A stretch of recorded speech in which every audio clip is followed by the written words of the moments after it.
how my coolness is slowly going. Like if we don't get it now, fuck. Yeah, we need another year bomb after this, like, to celebrate getting this far. Awesome. Oh. We'll cut this bit. Excellent.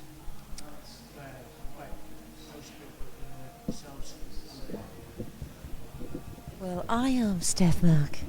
I am the lead singer of PussyWillowFurryVenus, and I am sat with my greatest friend ever, Rob. Rob Liam Lowry, I'm the guitarist from PussyWillowFurryVenus. And we've just done an awesome gig in our hometown, Sunderland. So we're a bit sweaty. Bit messy. Excited and eager to reach all you Americans out there.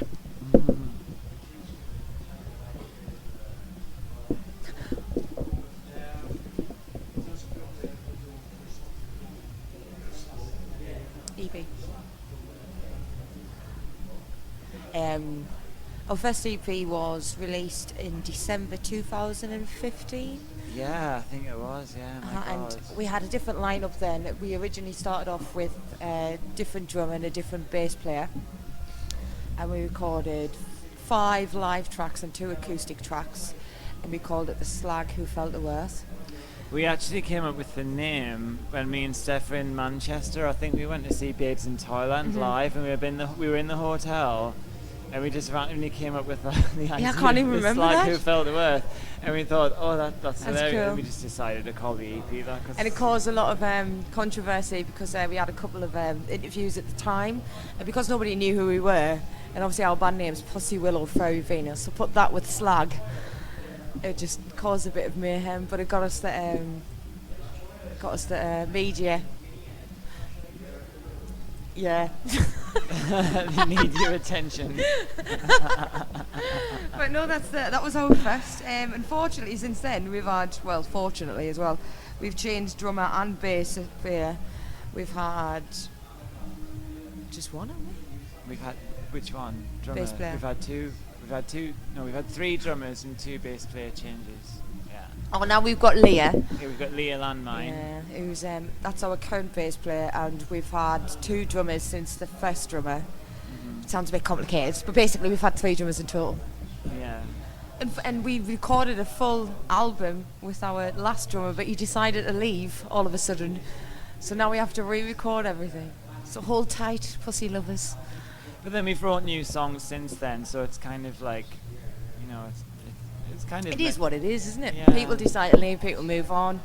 So we're gonna have to re-record again, but it's fine because at least it'll be with the current drummer and the current lineup. Yeah, But there is a single. We didn't want to release an album with the old drummer on it. Because what's the point if he's not in the band? Yeah. What's the point? But in the meantime, we did have a single and we released it. It was God Said, and there's a music video as well. All you have to do is look in YouTube. Look on YouTube. Yeah, we did our music video. I think, was it for free? This guy did it. No, I had to pay him 60 quid now to give him a kiss on the cheek. But it was really cheap because the guy who did it, he has this like production company called Collierywood because he's from like a small town. So he's a pit lad. Play on words was like Collierywood, you know. And we spent like 7 hours playing the same song over and over again, didn't we? With 3 costume changes. Sorry, 4. 4 costume changes. Leah, our bassist, it was 6. Believe it or not, we sat around waiting for the bass player to get changed. In this big sort of converted warehouse art studio space that lots of artists and musicians and film people used to share. It was really cool. It was huge, wasn't it? We spent the whole day there. It was worth it, and even like a little pigeon flew in at one point. Yeah, Do you remember the pigeon? And there was these kids hanging out. Around. And there was these kids hanging out outside, and they were like looking at us like we were a piece of shit. These skater kids, and they were like skateboarding outside, and they were so curious. They were like, what the fuck is going on? I think they hated us, didn't they? They did. They were like normal people, like outside and just staring at us like we were like. Maybe they'll become Pussy fans in the future, and they'll be like, I was there when they did the video. Yeah. So going back to that, we've done a single. It is out there. It's God Said, and it's on Spotify, all that malarkey, and there's a video on YouTube. Yeah. Over to you, Elle.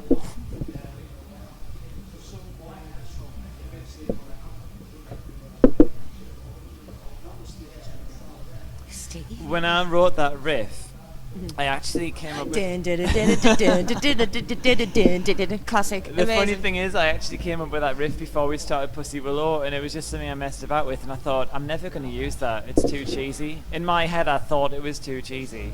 And then when we started a band, I played it for you, and then I was like, do you want to do something with this? And you just loved it, didn't you? I can't even remember why it was Sticky Vicky, and I remember going, right, this is Sticky Vicky, before I even wrote, I remember, right, before I even wrote the lyrics, it was called Sticky Vicky. Yeah. And then it was just became a play on words, basically. It's just taking the piss out of myself, I think, to be honest. And females in general, but it's a hell of a riff, like, it's very catchy. Yeah.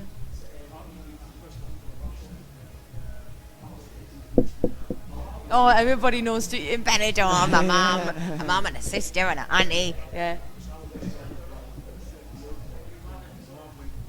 Oh, God, I'm so glad I've never witnessed that, ever.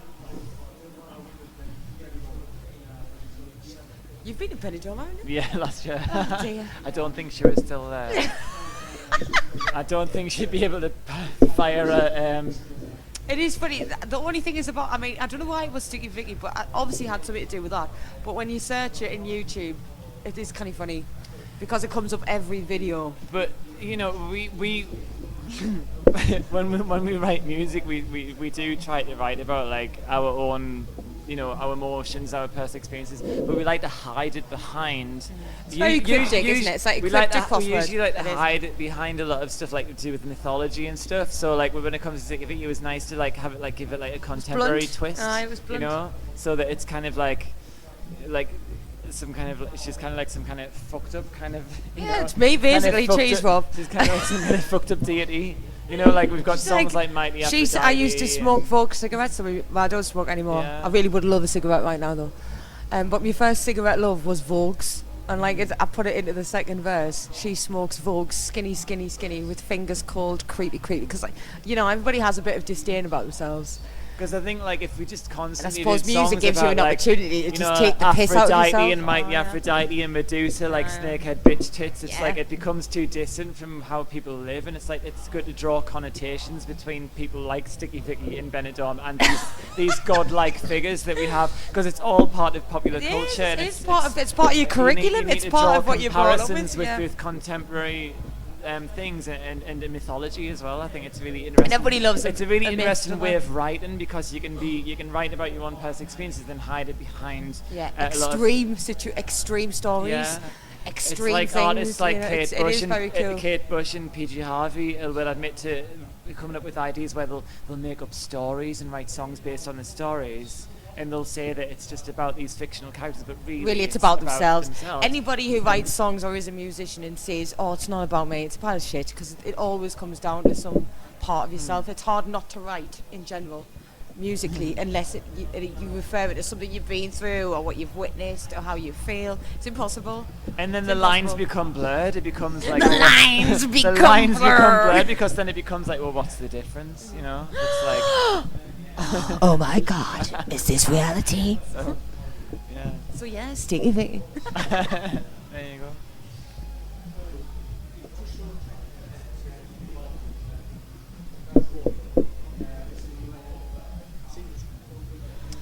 We're just starting to record one of our latest songs, "Wisdom of the Slave." Your favourite, we love ending most of our sets with this song because it's epic. It's kind of like us moving on to a kind of we're still maintaining our edge, but we're moving, changing sound. We're experimenting with a bit more of like a shoegazy kind of sound. Which is what we originally wanted to be in the beginning. We started off, it was me and Rob, it was very shoegazy. And it merged purely because of the style of drums. I think when we got Slayer in on the drums, it went a lot more heavier, a lot more doom. Yeah. But I don't regret that. We got Snakehead bitch tits out. That was cool. It was good, but it's nice with our new drummer, like, because I know he's got very similar music influences that I have. He loves the smashing face. But because we've already pre-recorded an album, but because we've changed drummers, we need to redo it again. But in the meantime, just to give you something, we're going to do "Wisdom of the Slave," "Wisdom of the Slave" as a single, just so there's something out there. But we're re-recording it with the new drummer. we played it live that like we actually Everybody had loves people, it, doesn't yeah, it? people, oh, your last song was the best one, and it was like, By the gods of rock, as Elle would say. That is one hell of a song. It's really like epic, isn't it? It's got a lot of it's very Apart from remember recording it the other day, we had a drum track going over it. And it sounded really like. Am I allowed to say cock? Am I allowed to say cock? It sounded like cock. It sounded like you too. We did like a ghost track for the song.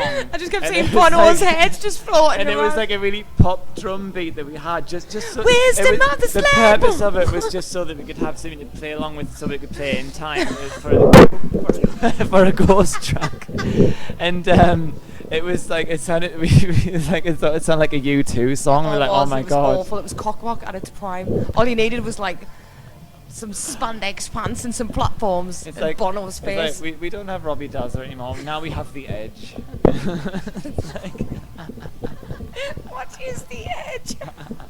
I know, like, who calls himself the Edge? The Edge.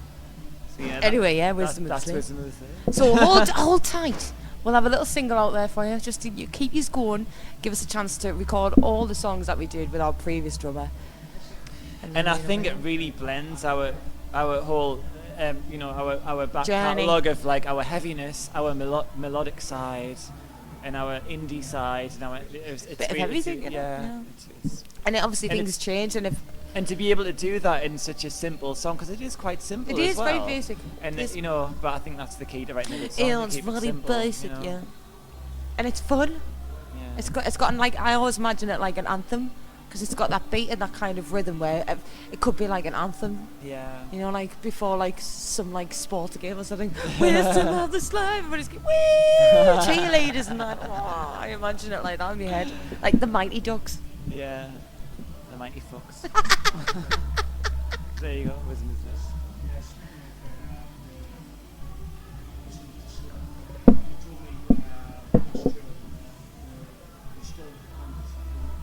Ah, yes. Well, do you remember that time I was in Bristol, Rob? Yeah, And I was really bored because I was just by myself and it was shit. So I was sitting in this pub in Bristol. I hated it. But I was sitting there and I was reading the life of an opium smoker, and it's a thin novel. It was a thin I can novel. imagine it would be, because there is most of the time, so they don't have time to write very long stories. Really, Oh, I can't even remember a lot like of naps most in of it. between. But I remember sending you messages going how bored I am, and I'm sending just paragraphs of words, and half of it was really depressing, proper kind of emo-ish. Like, and I've read back at, or anyway, there was a section in it that was regarding people who were wisdoms of the slave, like where they're just dedicated followers of fashion, just followers of people, but they were the wisest. They were the people that were actually making a difference in the world, and believed in what they believed in. They were just doing it. Push So they were boundaries. wisdoms of the slaves. Push So boundaries. yeah, I'm trying to like be profound, but I'm slightly drunk. It's kind of hard. But yeah, it all came from the life of an opium smoker, which is, I can't even remember the author, but it's a hell of a book. There was so many quotes in there that were so cool. So if But don't smoke opium, If people. anyone knows the author, Don't of the take book, drugs. please. Yeah, if anybody knows the author of the book, please get in touch with L. Young. I'm sure you'll find his email address on the website to let us know. You sound like Anne Whittaker or something. Do you know, just remember there, and I'm laughing extra, is at the time I didn't have a bookmark, so I went into the toilet and ripped a bit of toilet roll and used it as a bookmark. That is so cool. It's a lovely story.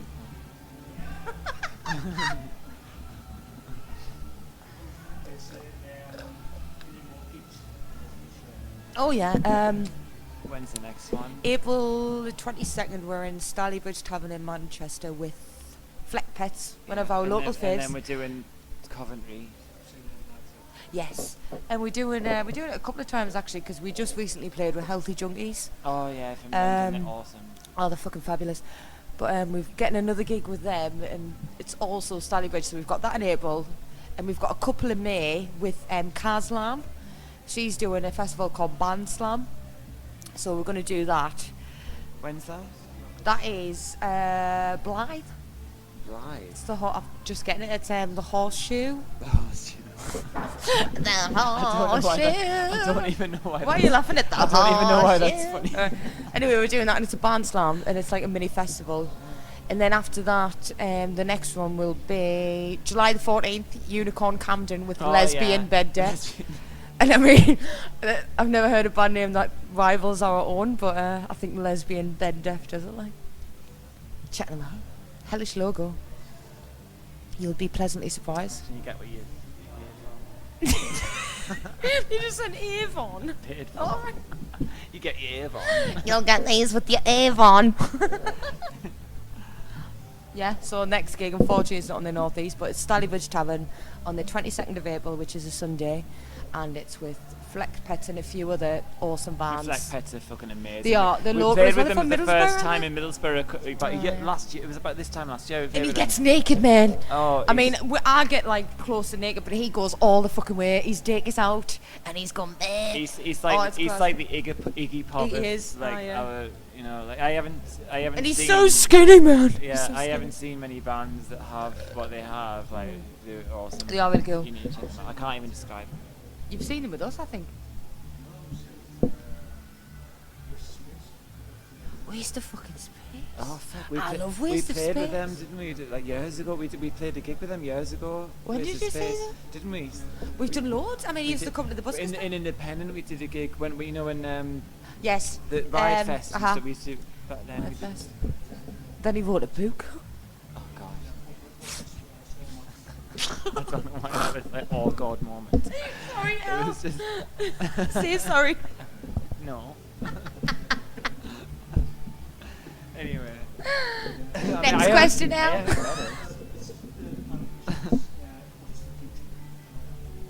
What is the future? Who knows? I don't know, because we've just got a new drummer, so... Basically, it changes. 1 minute we think everything's going smoothly, and we think we have this album going on, we think we have this drummer that's not going anywhere, we think everything's cushy, and we're just going to just rock on, and then all of a sudden somebody leaves, and we're... I think, you know, it's we'll you can't really we'll say... write something happy eventually. Like, I think that will be the future. Like, but you know, when we get into knitting, when we get in that age, we start knitting. We start like... We start knitting holy jumpers that you wear. Once you start knitting, you start... Why are we talking about knitting? Once you start knitting, you start writing the happy shit, don't you? Because that's all you've got. Well, we are kind of happy in a fucked up way. In a fucked up way, yeah.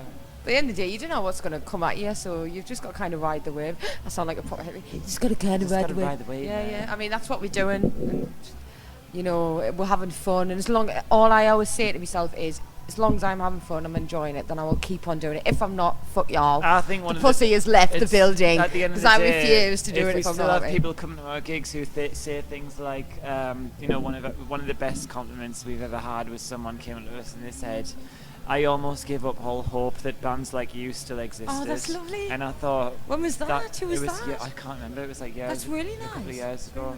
It was a year or two ago. It was a gig, and it was because it's true. There's not, you know, it's like it's a hard time for rock now. You know, it's a hard time for rock. It is. It's like I think it's not that. It's just there's so many people who want to be in bands. So it's generic, isn't it? There's a lot of bands that are just sound the same. There's no passion. There's lots of great musicians out there. Oh, there is. And really talented people. And most of them are in the North East. There's not very many people who are willing to just be really honest and like say what they want to say and risk being hated, you know? We just do. Yeah, they're too concerned about what people think. I think that's, you know, it sort of goes against the whole ethos of like rock and all music. Music is you just think you do it regardless of whether you think people are going to hate you or not, regardless of how... The whole point is you can take the piss and you can do it, and if you can do it with a microphone, you can do it with a band. I think popular culture's like orchestrated in such a way that people feel like they have to be a certain way. Or look a certain way. One of the most depressing things I ever heard was it was some kind of like talent show, it was X Factor or something like that, and there was this young girl, and they asked her what her style was, and her answer was, I'm whatever sells. And I thought, if that's what a lot of young Please people... don't be like that out there, attitudes like that, no, that's really bad. Dye your hair, shave it off, tell your mum to fuck off, smoke weed behind a shed. Please, just, you know, just if you Eat chocolate at midnight. If you feel like you fucked up, just go with it. Don't try and change yourself. Just be angry, and don't worry if you're going to piss people off. Just do it, because at the end of the day, you're going to inspire even just 1% of the population, and those that it matters more than like appeasing people that you probably wouldn't even like anyway, because they're all assholes. Fuckers. And that's the whole ethos of punk and alternative music to begin with. Basically, just to have fun, write amazing shit, and be passionate. Don't try to be like anybody else. Don't pretend to be anybody else, because you're not anybody else. See yourself. Simple as. Yeah. Wisdom of the slave. There you go.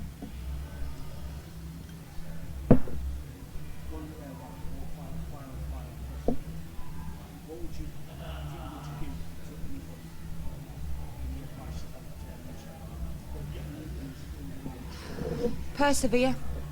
I think a lot of people get put off in the early stages of trying to be in a band or a solo artist, just because people are harsh, and you've got to persevere and not get put off by people's words. Just keep at it. Obviously, if you're shit, just stop doing it, but you're always going to get criticism's good. The more criticism you get, that means you're actually doing something right, because half the time it's jealousy, or it's just because they don't know what to say about you.